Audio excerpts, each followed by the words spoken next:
brilliant. So what I'd like to do is show you a preparatory strategy for the foot.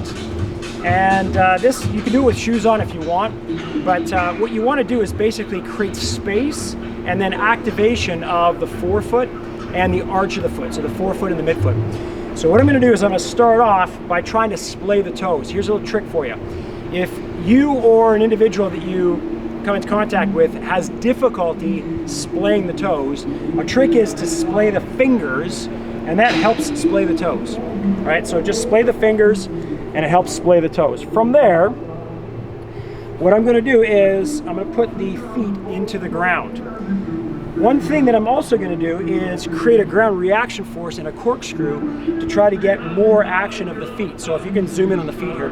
So what I'm going to do is take my right foot and I'm going to rotate it out. So I'm externally rotating the heel, but internally rotating the feet.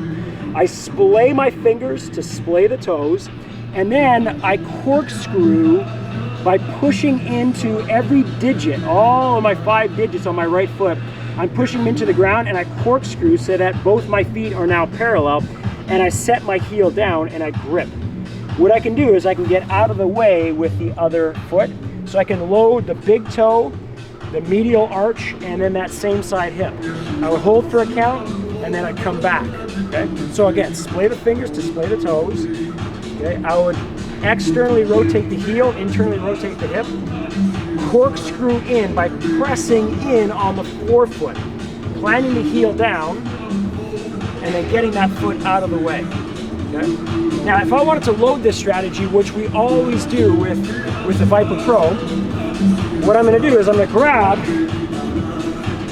the Viper, and I can do it several ways. I'll show you several tricks. We're going to pre-position it. So I've got the load here in a shovel hold. I'm going to splay the fingers to splay the toes. I'm going to corkscrew that foot into the ground, and I'm going to load the Viper in an offset position relative to the body. So I've got my Viper Pro up here.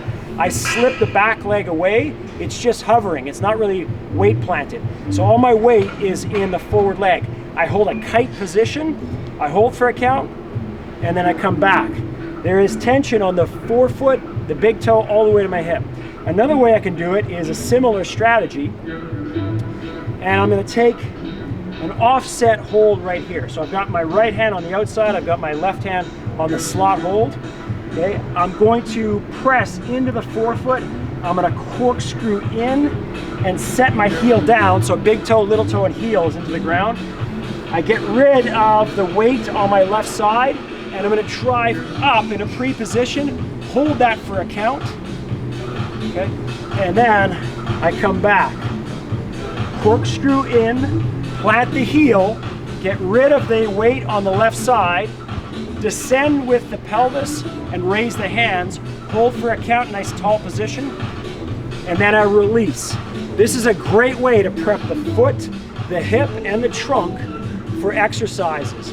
And we often neglect the foot and the forefoot in terms of its contribution to motor control, stability, and also ground reaction force. Think of all your athletes. The first derivative of power in an athlete, if they're upright and moving around, is ground reaction force. So if you're playing sport and we don't have strong feet, we don't have the ability to accelerate or decelerate with the same effectiveness. So we need to start training and prepping our feet. And we can load this. I can take a 4 kg, heck, I can take a 16 kg and load the foot and hip so that now it becomes more resistance and strength training for the foot itself. Try that and you'll be surprised at how strong the feet get and how much they can cradle and support the knee, the hip and lower back, and increase athleticism for you or your participants. Give it a try.